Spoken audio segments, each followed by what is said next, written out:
goody, now I get to show off another really stupid, boneheaded mechanic. Or not mechanic, just my stupid, boneheaded strategy.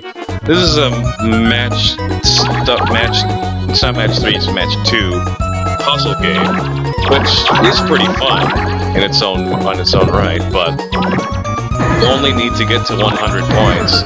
And in my personal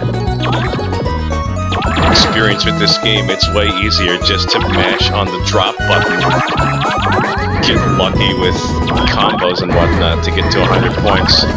Hopefully before you die. 4 lanes that have to get filled up completely before that happens.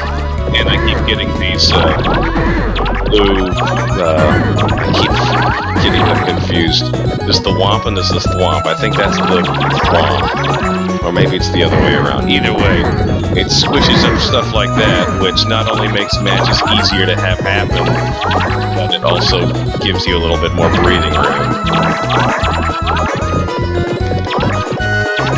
And these are hard computers, in case you were wondering. And come on, I don't need that many more points. Phew.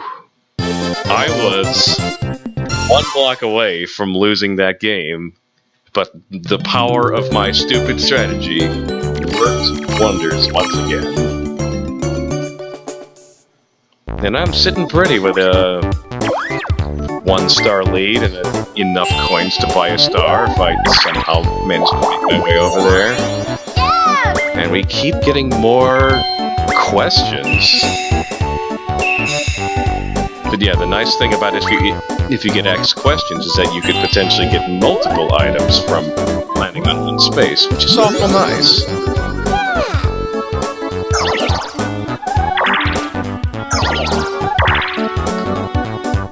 Gosh, she matched him up, so she gets dead.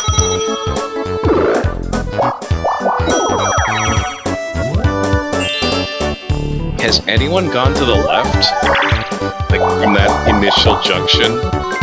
Junctions aren't your choice, basically. I haven't figured it out yet. They're based on those signs with the monopoles, and they change the turn. There is a location on the board where you can let's change them up, which, in my experience, very, very rarely happens. Because that particular station is really far away from any things, so you would only do it to screw someone over, and you would, I could have won that by doing nothing. You guys are awful. Normally that game's really hard, because all the computers just took the day off during that one, but they'll introduce a couple extra thingamajiggers, spiny shells. They're up to 3, and they'll all be spinning around and into each other. And yeah, it's not easy to survive. That one doesn't have draws though. If 2 people survive the entire time, they earn their 10 coins. There's a similar Bowser minigame in, I want to say 7? Yahoo! I think. We only got to see one Bowser minigame in 7. But it's very similar, except instead of spinies, it's big spiky balls, and they roll and very hard to avoid. I'm trying to think if that was in 7 or something else. Well, landing another battle game space, but even if we actually get a battle minigame out of it, that'll mean we're only on half the time we actually have battle minigames. Okay, well, battle minigames are upgraded to a coin flip if you happen to land on the space. That doesn't usually happen. And by that I mean it doesn't usually happen where you miss out on battle minigames twice in a row. Now this one, when I was a kid, I would always play against easy computers, and this was the one battle minigame that was an automatic win for me. Now that I'm playing against hard computers, it's not an automatic loss, but it's definitely something that I have a hard time winning.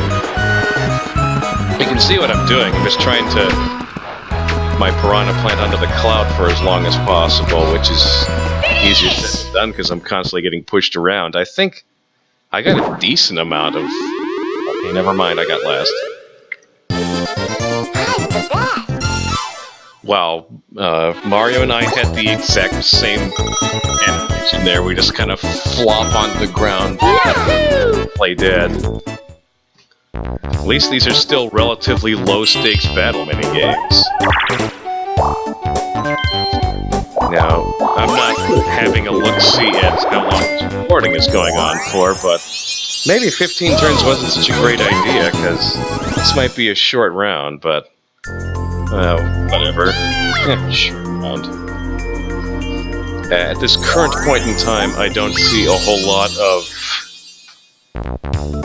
situations that prolonging this game by 5 turns would change the outcome that heavily.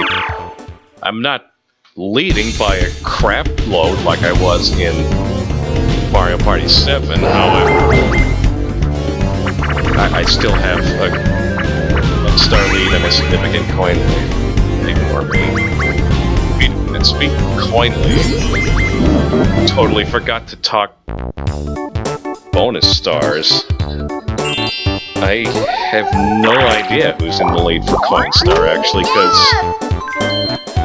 people haven't really been holding onto their coins that much in this game, so... Second, I might be hanging on to these 23 coins in the hopes that it helps me get a leg up on the competition for that bonus star. Plus, where is the... Okay. Actually... Alright, I'm going to buy a regular mushroom. Let me get to that next... I'm definitely not getting the Happening Star at this point, because I have seen other people land on them multiple times, and I've landed on them several times. And Minigame Star... It's a toss-up right now.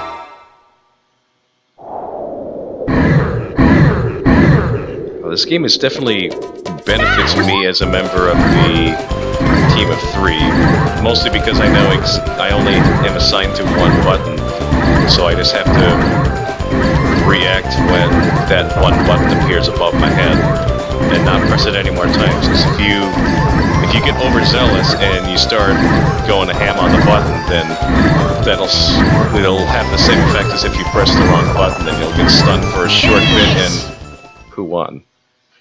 That was an insanely close game, because I was casually looking over to the left, and Daisy was right next to us, so that's about as close as that game can get, really. And I probably could have afforded to have bought a golden mushroom last turn, but... Oh crap, what are you doing, Mario? He wants my money! Maybe it was a good idea, because if he duels me and I lose, I'm in first place. Why? This isn't even worth my time and effort if it's only worth 2 coins. And luckily it's a minigame that will last for approximately 2 seconds. Fish! Crap! I'm the best! Now, I was watching the... arm. Yeah. Congratulations on your 2 coins. You just lost 3 times that by landing on a red space. You imbecile. Ooh. That would have been kind of bad. Actually, me going to Bowser would be kind of bad. Stop giving the computers ideas. I hate it when people crank call Bowser and tell them it's me. Doesn't he know that I'm the most likely person to call Bowser anyway?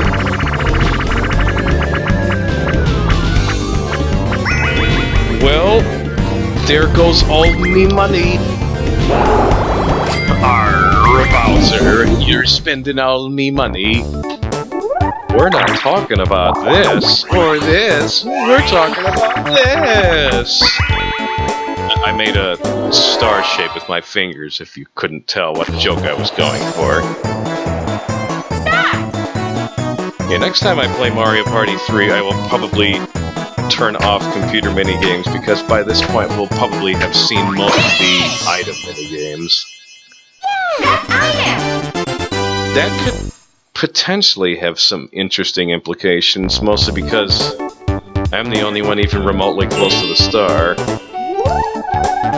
Yeah, had I not just given 30 coins to Bowser, a decent roll would have gotten me past Monty Mole and going towards where the star is, and you know what? I'm still going to use that mushroom anyway. Because by on a blue space and decent minigame, okay, that's a way too big of a roll. I'm probably going to pass the star now. Let's see here, 1, 2, 4, 5.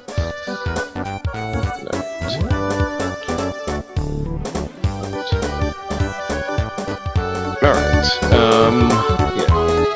So, there's these gates here that require an item, but because there's spaces in front of them, you can just kind of augment your roll by bouncing off the gates. Just kind of fun. Would have been better if I landed on a battle minigame space, but who knows if we'd actually play it. I'm gonna start harping on that. This minigame is really easy. The hard part is deciding which item I want. And I think I'm going for getting which button swings the hammer. Yeah, here's that super awesome, super amazing, first shroom. I'm going to try to string together a couple of minigame wins, hopefully, and hope that I haven't passed the star by that much, and then try to use the reverse shroom to back up into the star. That's the strategy I'm thinking about anyways. That might not even be necessary now, because we're playing a coin collecting minigame. Just gotta go for the bags. Alright, this operates on a... for those of you who are familiar with the game Kirby Air Ride, the controls for this are star, not free star. You just turn it left and right, you don't just point it in any direction and it goes which way you go. But you just tap the button and the direction you go is based on you and your partner having to agree, basically. But since I have a computer on my team, they bend to my will, and cleaned up there. Yeah, that deserves some bouncing around on the raft for sure.